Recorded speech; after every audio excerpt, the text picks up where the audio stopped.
Pushing Back the Shadows, support and awareness for mental health.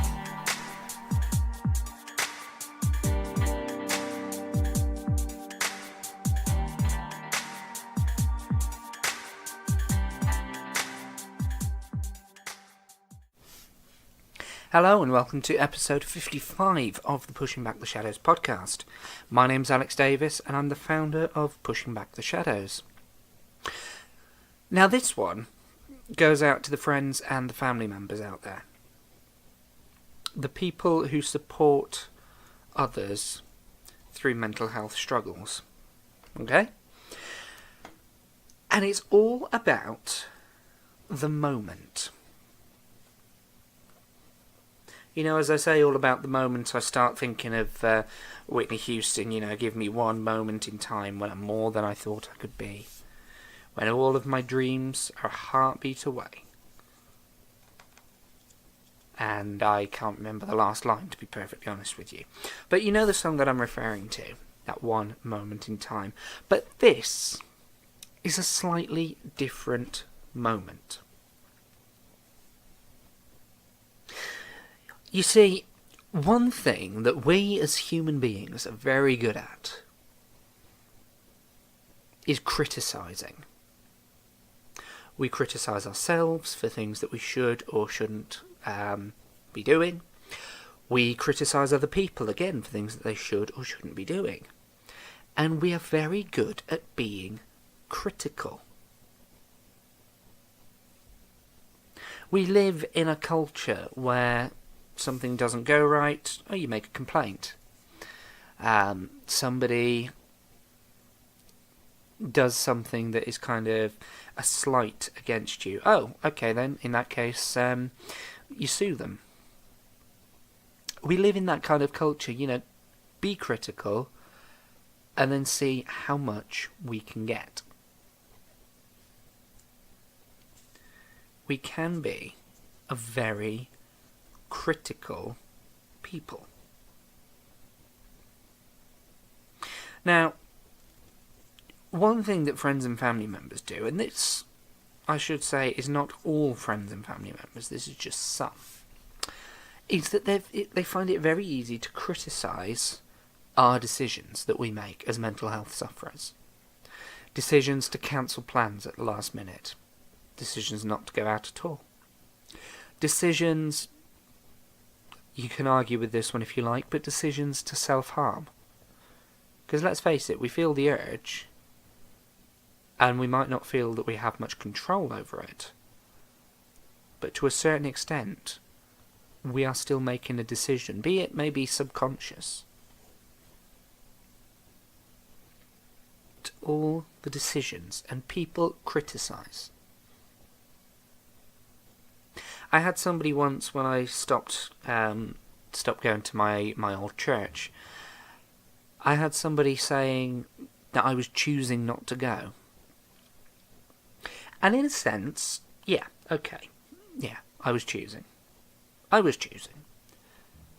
But not in the way that they were thinking. No, they were thinking I was sitting there saying, yeah, do you know what? I don't feel like going. I'm not going to go. I'm going to choose not to go. Whereas actually I was prioritising everything in that week, putting it into order of necessity, and then putting whatever energy I could into whatever was left.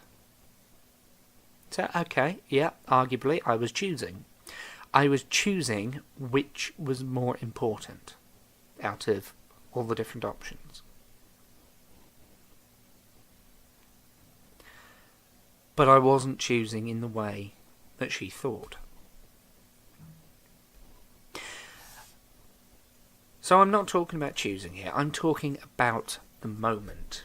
I'm talking about how easy it is to sit on the sidelines and criticise decisions.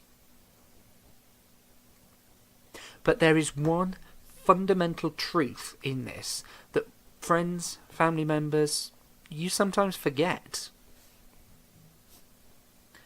You are not the one experiencing the day-to-day struggles. You are not the one experiencing the day-to-day struggles.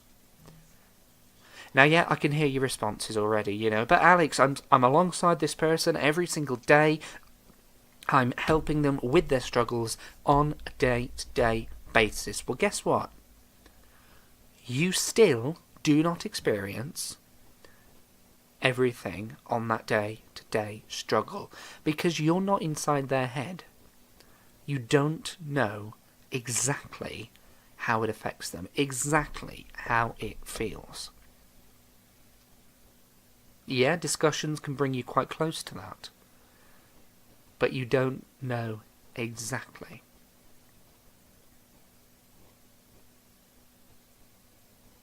Even if you've had a similar mental health condition, the stories are only that similar. They're not exactly the same.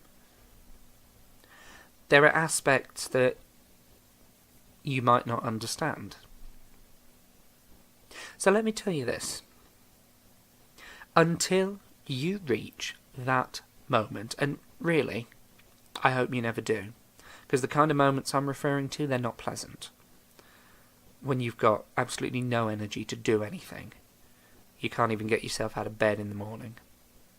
When you just can't bring up the motivation to have a shower, to have something to eat. When you're self-harming. When you're doing whatever your mental health is kind of pushing you down that path to do. Until you reach that moment, and again this is friends and family members, until you reach that moment, you cannot fully understand. And like I said before, it's easy for us to criticise. It's easy for people to sit there on those sidelines looking at the decisions that somebody is making and say, oh, what on earth did you do that for? Oh, that wasn't clever, was it? Or to say, well, you're choosing not to get better. Come on, just snap out of it. It's easy for us to criticise. It's easy for us to belittle those decisions. But let me tell you that until you have experienced it for yourself, you do not understand.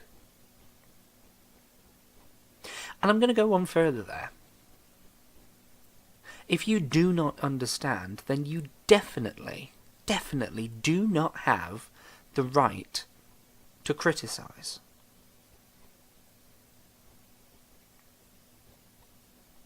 You do not have the right to criticise. Because really, for all you know, that person has done countless other things already that have helped them. And it just might not seem to you like they're trying, but maybe they're fighting battles that are far worse than you can actually imagine. Maybe they can't explain their problem well enough. But the point is, until you go through it for yourself, you cannot criticise. So what do we do? As difficult as it can be sometimes, we have to be supportive.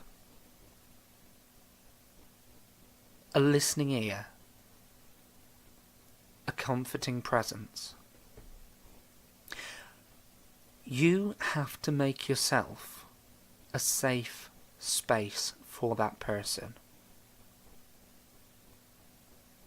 Because if they do something that may seem stupid to you, and you react in a critical or harsh or judgmental way, they might never talk to you about it again. And for all you know, you're their only avenue of support. And if they won't talk to you, well, where's the support?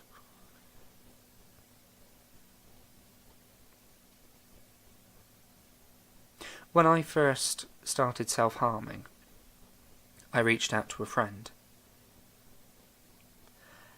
And that friend responded with anger, disbelief, judgment. And since that, I don't talk about it anymore. Not to that friend, at any rate. I'm lucky in the sense that I have got other people I can talk to about it. But that's my point. If you've not experienced what they're going through, you can't understand and you can't criticise. But even if you have experienced it, which again I hope that you never have, but if you have experienced what they're going through, even then you can't criticise. Because each struggle is different. Each person goes through mental health in an individual way. So, make yourself that safe space. Be the loving, supporting, kind and caring person that you can be. Because that is worth far more than any kind of criticism, any kind of judgment, even sometimes any kind of advice. So, why don't we do that together? Make ourselves a safe space for those who are struggling. Make ourselves a listening ear, a comforting presence. And you never know, it might just do a lot more good than you think.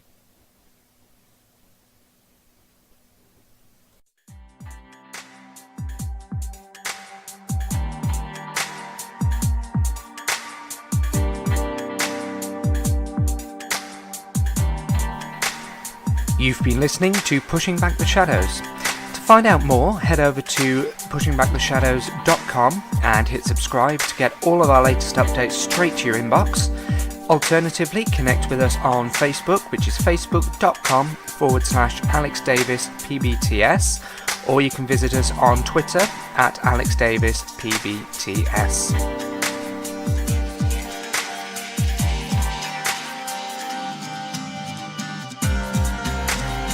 Enable Pushing Back the Shadows to continue supporting people in the mental health community, their friends and their family. By pledging just $1 a month, you could help us to continue supporting people with depression, with anxiety, with bipolar and other mental illnesses. You can also unlock exclusive rewards, behind the scenes, sneak previews of upcoming posts and much, much more. So head over to www.patreon.com/AlexDavisPBTS to find out more.